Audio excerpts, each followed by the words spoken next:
Mutual presents The Mysterious Traveler, written, produced, and directed by Bob Arthur and David Kogan.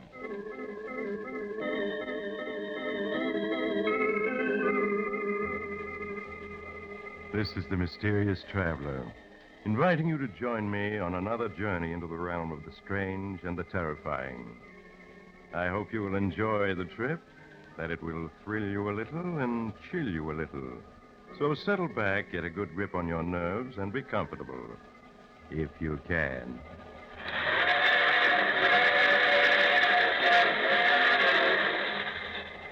By the way, did you have a good vacation this summer? A nice, quiet time. No unusual excitement. No unpleasant events that shook your nerves so that you jump when a strange hand knocks on your window at midnight, or slow, heavy footsteps come up to your door? That's good. Then you're in shape to go on another vacation with me tonight. It's the story I call Vacation from Life. The spot I have in mind for your vacation is a tiny harbor along the northern Maine coast, an isolated beach reached only by boat from the nearest town 2 miles away, and so lonely there's only a single cottage. But it's going to be vacant soon. The present owner won't be needing it after tonight. My name is Matthew Clark. I am 40 years old, and I teach Greek in New York City. I suppose you could say I'm a typical professor, since I wear glasses, stoop a little, am absent-minded at times, and as my wife has said so many times in the 10 years we've been married, I hardly know a screwdriver from a monkey wrench or how to replace a burned-out electric light bulb. A fumbler. That's her favorite word to describe me. Well, she's going to find out it's not true. But I mustn't get excited. I won't be able to finish this if I don't keep calm. I'm writing this in our cottage on Desolation Beach in Maine. It's almost dark, and the waves are pounding on the sand. The wind is rising. There's a real northeaster coming. But 4 days ago, when I came up here to open the cottage, the sun shone, the water sparkled, and except for the driftwood and seaweed along the beach, there wasn't a hint of the fierce storms that can lash this shore. I made sure that the cottage was in good shape, aired the rooms, and put away the stock of provisions that Seth Thompson had brought from me from the village in his boat. And then while I waited for Seth to call for me, I walked along the beach, poking into the piles of driftwood like a boy searching for treasure. And I found it. I found something that set my heart to pounding and brought a flush of excitement to my face, something that roused my imagination to a feverish pitch. It was a mine, a naval mine torn loose from its moorings someplace in the Atlantic during the war and tossed ashore at last here at my feet. It was hidden under seaweed, a 3-foot steel ball with 500 pounds of TNT inside it, waiting for an incautious touch to set it off. When I saw it, I started back in alarm. And then in a flash, I knew what a treasure I'd found and what it was going to mean to me. I was gloating over it so that I didn't even hear Seth's boat arrive at my dock until he called to me. Professor, you about ready to be heading for town?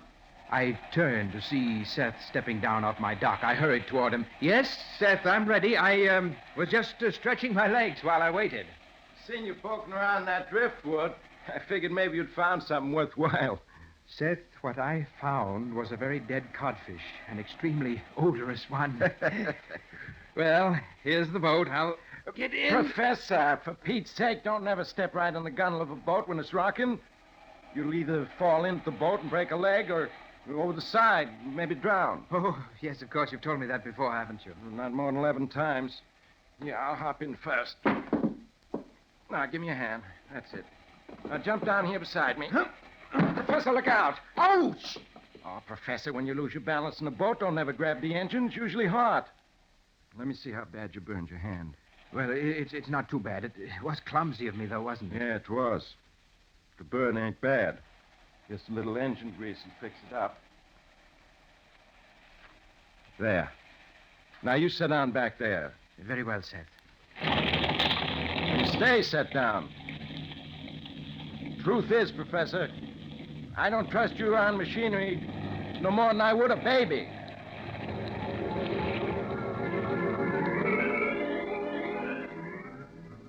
My hand burned painfully, but I was too elated to notice. All the way back to the village, and then by train to New York, thoughts and plans raced through my mind. I formulated and discarded half a dozen schemes until the right one came to me. So simple, it would be impossible to go wrong. And then I fell asleep as peacefully as a child. In New York next morning, I hurried down to 10th Street to a tiny apartment 6 flights up and eagerly rapped on the brass knocker.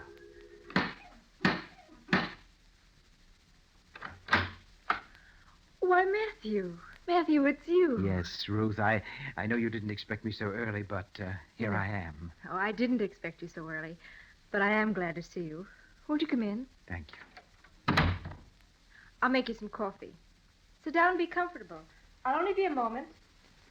As Ruth bustled around making coffee, I sat down and relaxed. The tiny apartment was soothing. There was an atmosphere of peace and quiet about it that delighted me, and Ruth herself delighted me even more. She was small, charmingly feminine. She was a teacher, too, of ancient history. We'd met during one of my summer lectures at the university and quickly found much in common. One of our favorite pastimes was to discuss the life of the ancient world. Perhaps the Punic War or the history of Greece, she from the standpoint of the historian, I from that of a student of the language and literature. Here, Matthew. Drink this. It's hot and strong the way you like it. Thank you. Oh! Oh, look out. You almost dropped it. Why, Matthew, you've hurt your hand. What have you done to it? It's just a little burn, nothing to worry about. Matthew, you must take care of yourself. I'm going to fix that burn. Have some lotion right here and bandages. You just sit and drink your coffee while I take care of it. And tell me all about the cottage and the trip and everything. The touch of her fingers was amazingly soothing, and as she bandaged my hand, I told her of my trip, though I said nothing of the mine that I'd found on the beach. She listened to me as a woman should, with interest and appreciation. She made me forget my clumsiness, my awkwardness at conversation, I cannot deny it, my insignificance in the world. No wonder I loved her with a devotion that my friends would have thought impossible in poor, dull, dry Matthew Clark, professor of Greek. It was with reluctance that I said goodbye when I'd finished my coffee. I know you have to go, Matthew, but sweet of you to drop in. You know that I'd come oftener if I could, Ruth. Of course, Matthew. I understand. Will I see you again before you take your vacation? Of course, my dear. I'll stop in day after tomorrow. And, Ruth... Yes, Matthew? I hope to have some news for you then. Some good news. Oh, Matthew, you mean... Yes, my dear, I hope so. But for now, au revoir. How different it was when I reached my own apartment in Washington Square. Louise, my wife, greeted me with a brisk contempt, which has been her attitude toward me almost from the first week that we were married. Is that you, Matthew? Yes? Oh, so you're home. Yes, I'm home. Safe and sound, my dear. Safe, but not completely sound, I see. That bandage on your hand, what did you do to yourself this time? Oh, I burned myself slightly on the engine of Seth Thompson's boat. Well, you wouldn't be you if you didn't hurt yourself somehow. Who put the bandage on? I see it's fresh. A very nice young lady in the drugstore at the station fixed it. You see, I stopped by to buy some ointment. and she Never thought that- mind the details. Now, I suppose you want me to drop everything and fix some breakfast for you. Oh, no, my dear, no. I had a cup of coffee at the drugstore. Well, thank goodness for that. Well, how's the cottage? I suppose it had been broken into and half our things stolen. Oh, no, it was in fine shape. One of the shutters was blown off, that was all. What about the electricity? I suppose you forgot to have it turned on. No, my dear, I attended to that first thing. The place is ready and waiting for us. Well, I can hardly believe you haven't forgotten something. But I can't stand here talking. I have things to do. I suppose you'll want to rest. Yes, I would rather like a nap. I didn't sleep so very well on the train. Very well. I'll see you at dinner. There's something else I want to talk to you about, but it can wait. Something else she wanted to talk about. Well, there was something else that I wanted to talk about, too. I was sure it would do no good, but I had to mention it. I didn't see Louise again until dinner, and then she wasted no time in coming to the point. Matthew, I wanted to speak to you about your insurance. My insurance, darling? I said insurance, didn't I? Wish you wouldn't repeat my words after me like a parrot.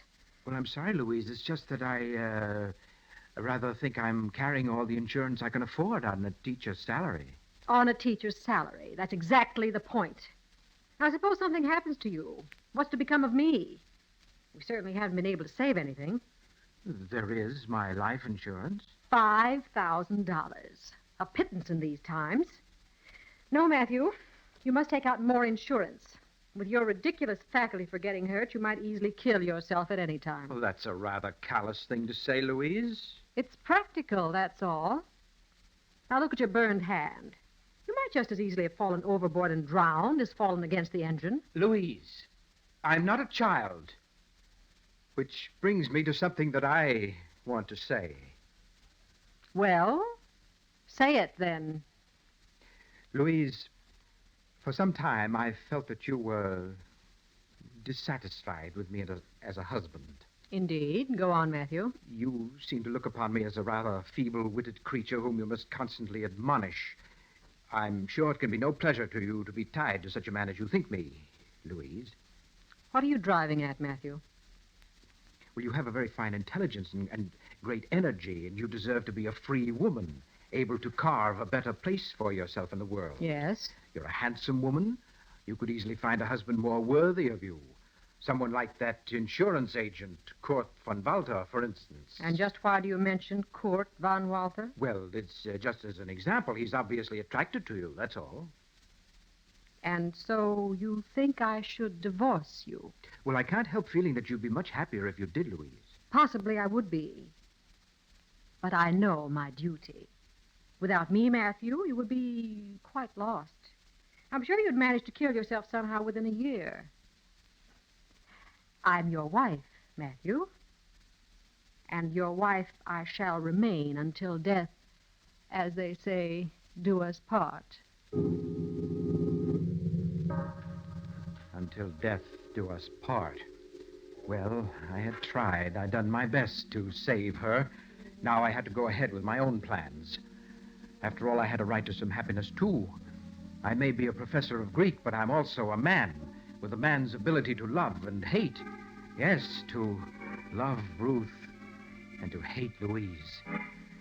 I hadn't even known how fiercely I hated her until after I'd met Ruth. And then hatred had welled up in me with a violence that had astonished me. Some men might put up with such a woman for a lifetime, but I'm not one of them. They're the weaklings of the world. Men, real men, take what they want from life, and I was determined to be such a man. The next day, I did as Louise insisted. I called upon Kurt von Walter, the blond, handsome refugee who has become so Americanized that he speaks better English than most Americans, and who sells life insurance to men by flirting with their wives. I don't like him. His easy self-assurance and blatant masculinity revolt me. But my business didn't take long. There you are, Mr. Clark. An accident insurance policy for $20,000. Payable to your so charming wife without a fuss of red tape. Yes, I think it's a waste of money, but Louise wanted it. Who can say what will happen in this uncertain existence, my friend? Up there in Maine, the fierce tides, the slippery rocks, the great storms. At any moment, an accident may snatch a man's life from him. I suppose so, but I don't know why Louise looks upon me as such a child. She's just as apt to get hurt as I am. Very true. So why not a policy to insure her life as well? Court, I'm just an underpaid professor. I can hardly throw money around for insurance as easily as all that. All the more reason you need it. If something happened to the lovely Mrs. Clark, if I say, well, the expenses would bankrupt you. I guess they would. So let me write a joint policy to cover both of you. But the premium will only be a little more. Well, all right. I suppose it is the practical thing to do, and Louise always likes to be practical. Of course. When do you leave? Tomorrow evening from Grand Central Station. I'll give myself the pleasure of seeing you off. I may be able to help with the baggage. And for now, au revoir, my friend. So that was that. A fumbler, was I? Incompetent, unable to plan, born to fail in anything. Louise would see. Her life was insured in my favor for $20,000, and Kurt von Walter would have to testify that he talked me into it. 20,000. What freedom that would give Ruth and me. We could travel, see Europe, Greece, visit the very spots where Socrates walked and Plato composed his immortal dialogues. But I concealed my jubilance, lest Louise notice it and suspect something. I paid a brief visit to Ruth to say goodbye and to tell her something of the wonderful future ahead for us. Oh, Matthew. Matthew, I can hardly believe it. Greece, Rome, Venice, all the famous spots of the old world. It'll be wonderful. Yes, we'll live life for a change, Ruth, instead of just reading about it in books. Then your wife, she has agreed to? Yes, she's going to divorce me. I'm not the man for her, and we both know it. Oh, I think you're a fine man, Matthew. Thank you, my dear. But Louise looks at things differently. We'll be back soon and attend to everything then. Very soon. I promise you. Yes, very soon. Much sooner than anyone but myself could guess. That night, Louise and I left on the main express. True to his word, Kurt von Walter, smirking and odious, was on hand to see us off, and Louise made a foolish fuss over him. Oh, you really shouldn't have come to the train with us, Kurt. It wasn't necessary. But of course not. It was a pleasure, dear lady. And the way you carried all our bags. Poor Matthew could never have carried half of them, even if he hadn't burned his hand. Well, on the other hand, I could never have learned Greek. Greek? Oh. Well, I hope you have a fine trip. Thank you. I shall be up that way myself next week. I'll drop in on you. We'll be looking for you, Kurt. We'll never forgive you if you fail us, will we, Matthew? What? Oh, never mind. Oh, dear, it's train time. Goodbye, Kurt. Goodbye, dear lady. Oh, Kurt, you shouldn't have done that. I'm not used to having my hand kissed. In that case, dear lady. Oh, Kurt, you're a wicked man to kiss me like that in front of my own husband. I could not help it. In that case, I forgive you. Goodbye. Goodbye. I shall be seeing you soon. Very soon. Yes, Kurt, very soon.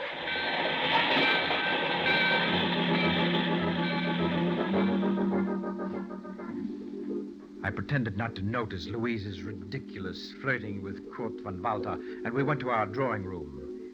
The trip passed quickly, and exactly on schedule, late in the afternoon of the next day, we were in Seth Thompson's boat, approaching our cottage on Desolation Bay. There she be, Miss Clark. Cottage come through the winter right well. Yes, better than I expected, considering that Matthew closed it up last fall. Oh, the beach is filthy, though. Well, storms last winter piled up plenty of weeds and stuff. Oh, really? I expect you can burn it, though. Oh, speaking of burning, how's your hand, Professor? It's getting well, Seth. I'm still clumsy with it, but it's healing. Yeah, them burns can be bad business. I knowed a fella 3 years ago burned his hand and died of it. Yes, sir. Lockjaw. Well, here we are. At last. I'll tie her up and help you unload. Then you folks are all set for your vacation. Only you're going to have kind of nasty weather the next 3 days. What? Why, is a storm coming up? Oh, goodness, the sky has gotten gray since we left the village. And the dear. wind's kicking up. Look at them whitecaps out there. Yeah, we're in for a real nor'easter. I hope you folks ain't forgot nothing, because I won't be able to make it here till the storm goes down. A nor'easter. Well, that's most provoking. I'll be sure and lay in plenty of firewood. Yes. She'll be cold and damp till it's over. Well, I better be getting this stuff ashore. That there storm's blowing up faster than I figured.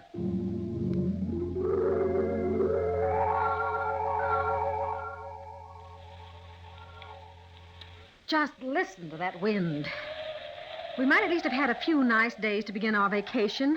It is too bad, my dear. Well, you don't seem very concerned about it. If anything, you seem to be quite happy that we're going to have a storm. No, but I'm not. Oh. Now, let's see, everything's put away. Matthew, why didn't you have the phone installed as I asked? The price of running a wire out this far was prohibitive, Louise. Oh, money. I'm so tired of not being able to do what I want because it costs too much. Oh, well. Matthew, we need firewood. It's getting very cold, and all we have is that big log beside the fireplace. Yes, of course. I'll go pick up some on the beach. I'll be back in 10 minutes. I hurried out of the cottage. The wind howled and the waves were pounding on the beach, sending white foam flying. I strode along the hard, packed sand, exultant. Everything was working to help me. The storm, my burned hand, everything was combining to aid me, as if I'd planned it so. 100 feet from the house, I found the mine, just as I'd left it, hidden beneath the seaweed. A 3-foot globe of concentrated death, nestling among the driftwood of seaweed and dead fish, covered with barnacles, so innocent looking, so deadly. Carefully, I lifted the seaweed I'd placed on top of it and exposed the detonating horns, those deadly knobs of metal sticking up from the mine and spelling death to any ship that touched them. Next, I found several pieces of wood nearby, just the right size for our fireplace, and pulled from the sand a length of rope which once had anchored a fisherman's lobster pot. And now came the dangerous part. I had to fasten several pieces of the firewood to the detonating horns of the mine, using the rope to tie them fast. With the wind blowing steadily stronger and the storm coming closer, I worked as delicately as a surgeon. A fumbler was I. Not now. In 5 minutes, the job was done. The driftwood tied securely to the detonating horns. A super booby trap for anyone seeking firewood on that beach. A strong pull on one of the pieces tied to the mine. And afterwards, what evidence would there be? It would be tragic, of course. But really no one's fault if Louise stumbled into a mine while walking on the beach. I'd mourn for a while, and then married dear, sweet, adoring Ruth. I was finished. I put seaweed back to cover the mine, leaving the driftwood on top, where it'd be easy to see and pick up. And then I hurried back to the cottage, and my heart was pounding in my chest with a noise like the thunder of the waves as I flung the door open and entered. Well, Matthew, where's the firewood? I'm sorry, Louise. It hurt my burned hand. I couldn't carry anything back. I might have known it. You can't even bring in firewood, you fumbler. Well, I did gather some. I left it on top of a pile of seaweed down the beach, but I couldn't bring it any further. Now I suppose I have to go get it. Well, I'll help you, but I can't pick the sticks up alone. Oh, no, Matthew. You stay here and get the fire started. Maybe you can chop some splinters off that log, even if you can use only one hand. Of course. I'll have a fine fire going when you get back. I can handle the axe with one hand. You see? Matthew. Huh? You're acting rather oddly. Your face is flushed. I wonder if you could be getting a fever. I don't think so. Well, then on top of everything else, I'd have to nurse you. I'm perfectly all right, Louise. And I'll have this log chopped by the time you get back. What have you done? The axe slipped. I've cut my leg. Help me to the chair. Here, take my arm. Here. Now sit down. There. Now, let's see. Oh, my Louise. Look at all the blood. It's a deep cut, I can tell you. Oh, sit still, Matthew. I can't tell a thing with you squirming so. Oh, Now, let me... It's bleeding so. Look, it's coming out in little spurts. Louise, do something. I'm very much afraid, Matthew, that you've cut an artery. Huh? An artery? Oh, no. I always knew something like this would happen someday. Louise, don't just stand there. Do something. Put a tourniquet on my leg. No, Matthew. No? What do you mean? I mean that fate has obviously intended you to die, and I don't propose to interfere. Louise, I don't understand you. What are you saying? Matthew, listen to me. When you said the other day that I should be married to someone like Kurt von Walther, you were perfectly right. I love Kurt, and he loves me. He said so. Louise, you're joking. Now do something about my leg. I'm bleeding to death. Yes, Matthew, you are. But I was talking about Kurt von Walther. If I were free, he'd marry me. I know he would. But not if I were penniless. He's European, and they're practical about such For things. the love of heaven, Louise, put a tourniquet on my leg. I know it's hard for you to grasp, Matthew, but I'm not going to lift a hand to help you. But you've got to. You're my wife. I won't be for long. Soon I'll be your widow. And I'll have a dowry of $25,000 to bring to court. You're mad. He's not really interested in you. You don't know what you're doing. I do. I'm being completely practical. When I urged you to take out that insurance, Matthew, I think I was hoping something like this would happen. Maybe I was even planning to make it happen. I'm not sure. But now it has happened with no help from me. I have a right to love and happiness with a real man, and I'm taking it. Louise, please help me. Matthew, I'm going outside now. I'm going to watch the storm come up. I'll be gone at least half an hour. Then I'll bring back some firewood. If when I come back I find you beyond help, I'll be terribly shocked and distressed. But there won't be a thing I can do about it. Oh, no, Louise, wait. I have something to tell you. I'm not interested in anything you have to say But now. this is important. You mustn't go out. You mustn't pick up any firewood. Goodbye, Matthew! Louise, come back. Come back.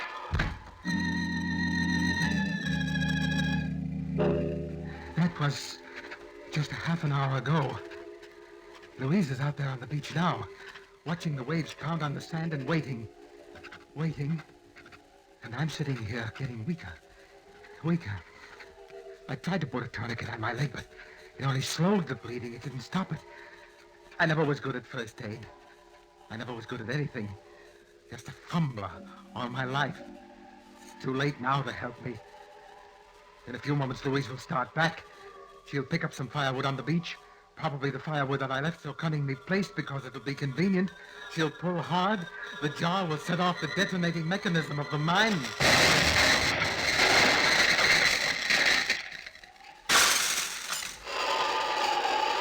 There. That is the explosion and broke the window of the cottage. My scheme worked. It worked. So I'm not such a complete fumbler after all. But I'm getting weaker. I can't write anymore. I just want to say that this is my last will and testament. The $25,000 from my insurance policies I leave to the Handicraft Foundation for Boys to be used in teaching boys how to do things with their hands. I especially direct that it be used in teaching first aid and the use of tools, especially axes. Every boy should know how to use an axe without cutting himself.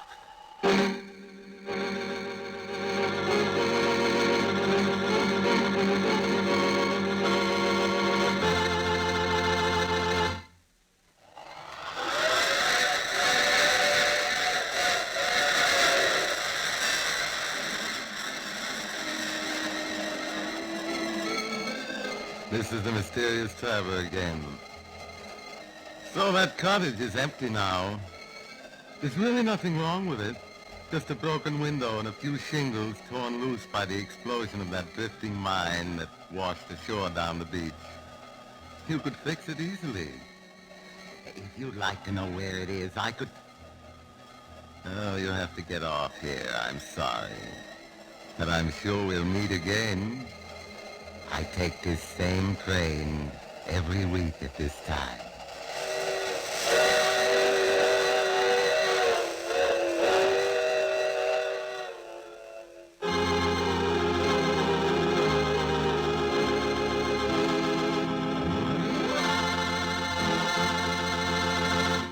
You've just heard The Mysterious Traveler, a series of dramas of the strange and terrifying. All the characters in today's story were entirely fictitious, and any resemblance to actual persons, living or dead, was purely coincidental.